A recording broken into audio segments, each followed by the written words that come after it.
Most of us barbecue in the backyard when the weather's right. And we barbecue all kinds of things. We barbecue chicken and hamburger and hot dogs. There are certain parts of the country, though, when you talk about barbecue, you're talking about just one thing, and that's pork. We're going to talk about barbecue today. Lexington style, Birmingham style, and Bill Walker style. Join us, won't you? Cooking around the country.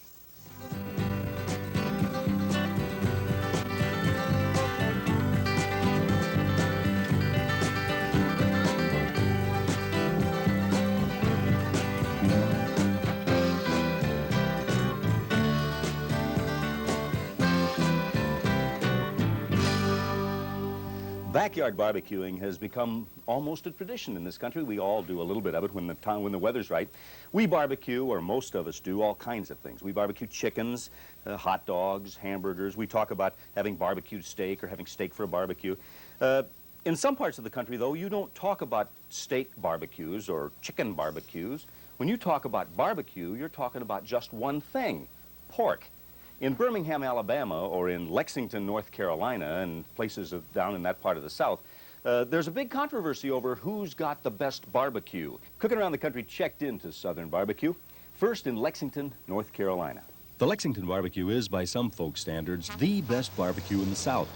It was the one chosen by Craig Claiborne of the New York Times to serve Southern-style barbecue to the President and heads of state at the Economic Summit meeting in Williamsburg, Virginia.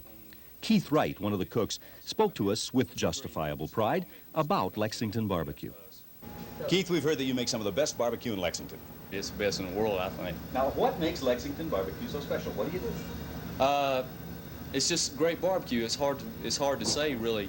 A lot of people have barbecue in Lexington, but it's our #1 shoulder that we use, and we take pride in cooking it. The type of wood, the people we hire. It's a lot of things go together that make it. Let's start at the beginning. What kind of meat do you use?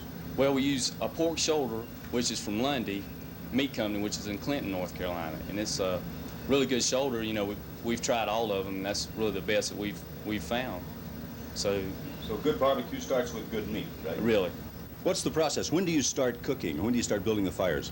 Well, we usually start on an average of about 5 to 7 in the morning, and it usually averages taking about 8 to 9 hours. Now, when you build the fire, you don't build it right under the meat. No, we usually have what we call a firebox, which we throw the wood in, and we build up our coals in there, which are red-hot coals, and then we fire the pits, you know, on each side, which takes about a shovelful to each side. Now, when you put the meat in, tell us how you go about it. What's the operation when you put the fresh shoulder in? Okay, when the shoulder comes in, mostly what you do, you have to take it out of the case and unwrap it. Each one are separately wrapped. Then you lay it on the pit, and we usually start it on the face side, which is the side away from the skin. And we start cooking on that side a couple hours. Then you turn it over, and you cook it on the back side, which is the skin side, for about 4 more hours. Then you turn it back to the face side, and you give it a firing, what we call a drain firing, and that just releases the grease and helps it drain more and more. It really makes a leaner meat. Now, some of the controversy over barbecue, I understand, is whether it's sliced or chopped. Is that which way do you serve yours? We serve it any way the customer would like it. We'll serve it chopped, sliced, and even coarse chopped if they like it like that. Brown meat, white meat, maybe they want a little fat in it, we'll put a little fat in it. Either way they'd like it is fine. So no matter which way you like your barbecue, you can get it right here. Anyway. Any special sauce? Well, we have our own sauce. We make 2 sauces, a mild sauce, which we put on it when it goes, when the customer orders it, and then we have sauce which we sell on the table, which is a hotter sauce. And, they can use that to spice it up a little bit if they want to. And you make your own sauces here, too? Yeah, we make everything here ourselves.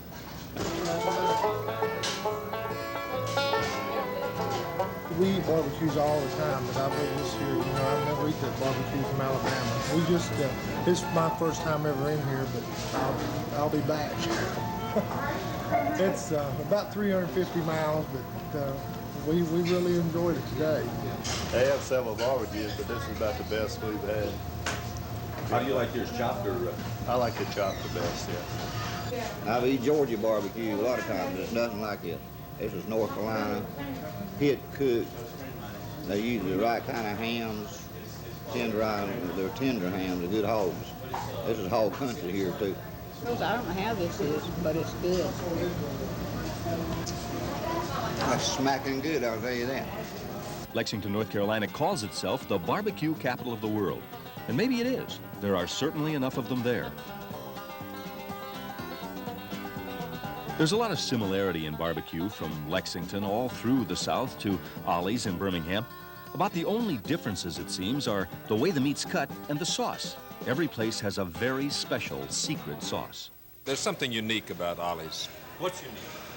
It's the sauce that's got a vinegar base to it that's I've never found anywhere else. Ollie's says it's the best. Who am I going to argue with? Ollie's has been a favorite with folks in Birmingham for 3 generations. We talked to the current Ollie. We have, I guess, a fairly unique barbecue in terms of the care that we put into the meat itself. And our meat is, we would like to think, somewhat superior. And then we have a sauce also. There's our own special sauce that we put on the meat, and that has a great deal to do with the meat as well as the cooking of it and the meat we purchased initially. We have a type of barbecue that's probably not in other parts of the country. If you go up north or probably out where you are from in the west, you only have maybe barbecue ribs or something that's maybe cooked in an oven and a little sauce put on it called barbecue. And that's quite a bit different from what we have down here. We cook ours on the open pit and over charcoal and over hickory wood and slice the meat and serve it sliced up. In order to really understand barbecue in the South, it seems you need to back off a bit. We met a man in Smithfield, Virginia, who has eaten barbecue all over the South. He was able to sort of put things in perspective. My favorite barbecue is, I like sliced with the red sauce on it and a lot of outside meat. And then also I like the North Carolina kind that... Now, come on. Now, you're playing both sides of the fence. I'm a transplanted Alabamian, see. I've been transplanted in Virginia for 20 years now. And so here in Virginia, and especially in this area, we're influenced by the North Carolina barbecue strain. And it's probably unlike anybody else's barbecue. It's not red, it's white, it's chopped up. And it's got a lot of vinegar in it. So it's vinegar sauce instead of tomato sauce and chopped instead of sliced? It's not usually red. They'll give you some red sauce to go on it, but it's not red. But I like both kinds, but I think there's no real competition because it's like eating chicken and steak. 2 different things. There's no comparison? I think it's comparing apples and oranges, you know, and besides that, they're both from the South. So they're both good? They're both good, yes. You could make a life's work out of trying to discover the best Southern barbecue, but you can create your own. Bill Walker, a good friend of mine from Birmingham, grew up on Ollie's barbecue, but he's made quite a name for himself around our neighborhood, at least, with his own version. He showed us how it's done.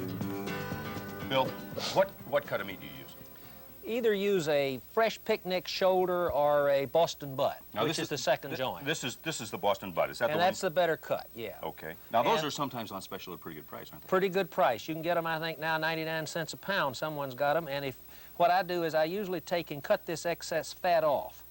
If you get the picnic shoulder, you got a lot of fat to cut off, and the rind. Skin, yeah, the rind. And that's tough, so you get this. Okay, so that's a Boston butt, the second joint, Boston butt, picnic. You don't want a loin, though, because it'll dry out. Not enough fat in it? Not any fat in it, okay. and you need the fat. Okay, what is the long, slow process? Takes you how long? About 7 hours. That's a dedicated day to make Yeah, but you only need to work on it about every half hour. You can do work in the yard, or you can do a lot of other things. Or drink beer. Oh, you always have to do a little beer. What's the or process? like Explain how you do it. Well, you have to get your Weber or you have to get your covered kettle set up, any kind of covered kettle.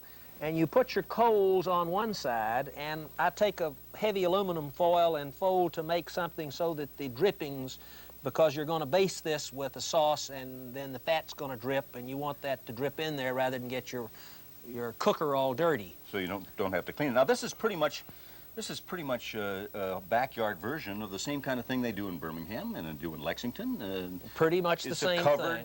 It's covered cooking, so you can hold the smoke under there. Right. Where do you put the drafts? Are all the drafts open on the bottom? I put all the drafts open on the bottom, and you can regulate the drafts on the top, and I put the top draft over the meat so the smoke circulates over the meat. In and around and over the thing. And if it's cooking too fast, you can close the draft on the top, and that'll slow it down. Then you put your meat on there. Once you put it on, I baste it with a sauce. How often? About every 20 minutes to a half hour. And about, maybe the first few times I baste it, I always turn it. And then rebaste it. And also every 20 minutes, or half hour, you have to put the hickory chips on. Okay, now you've got some hickory chips soaking here. These are soaked, and they have to soak for at least a half hour or so before you start out. And the hickory chips go on top of the coals. Now, hickory chips, that's traditional down in the South. We saw it in Lexington. We saw it in... Hickory smoked. That's not the only one, though. There's, I've got a whole bunch of different kinds of smoke over here. If you, while you're basting, I'm going to go tell folks about some of the other things that they can flavor their barbecue with. So I'll be back. There are all kinds of different barbecue ingredients, not ingredients, things that you can barbecue with that gives your meat a different flavor. Bill's using hickory chips. Now, more and more, different things are available at the market. You can go out, no matter where you live in this country, you can find different things. Oak, for example, that you used to have to go, you know, if you didn't live close to an oak forest, you had to do without. Not anymore. Now you can get oak chunks that are perfect for barbecuing.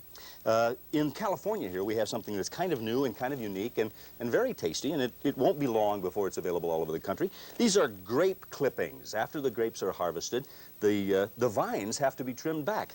And some ingenious character started putting this stuff in a little sack, and you soak that in water, and you can get a very interesting flavor on chicken and fish and steaks. Hickory, of course, has always been around. In Texas, they use mesquite. Mesquite is all over the place down there, and it's perfect for cooking. A lot of the restaurants now are using it for grilling because it burns very hot and very clean. It really has very little flavor of its own, so it lets the natural flavor of the food come through. And mesquite chips and mesquite, either mesquite chunks or the mesquite charcoal is available in most supermarkets. So you really have a lot of choice. A new one on the market here in California is Madrone and Manzanita. I haven't tried it yet, but we're going to try it here in our barbecue session. So you have a wide variety of things available to barbecue with. Another little trick that really works well is citrus fruit. When you have lemons and grapefruit and oranges that you're peeling for the family or juicing or whatever, save the skins, the rind, and julienne them up, chop them up fine, put them in the oven in a very slow oven and dry them out, and then save them in a sack and throw those on your barbecue. It gives an interesting sort of a citrus flavor to steaks and fish and chops. A few of the things that you can use to flavor your barbecue. Let's go back and check on Bill, see how things are coming. Bill, that smells absolutely delicious. Is it ready to eat yet? Oh, is it done yet, Bill? Let's check it and see, Merle. Let's check it and see. What do you use to check? What temperature? Yeah, those things are marvelous. Those little bitherns. Oh, I shoot for 160 degrees. If it's been cooking 6-7 hours, I don't know that it makes that much difference. Yeah, it's been up there. No, well, that's up to 160, about 163, 164. That's done. Actually, pork is often, you know, cooked to way past. You don't have to get it much past 165 degrees before it's really done. No. Okay, now in Alabama and in North Carolina, we found out there's a big controversy over whether the meat should be sliced or it should be chopped. Now, how do you like yours? I like it sliced. That's Ollie style, isn't it? Well, that's most places in Alabama where I was raised sliced their barbecue, and I guess I was raised on it, so I like it sliced. That makes sense. How do you serve it? Now, Ollie's, they served it on a bun. How do you serve yours?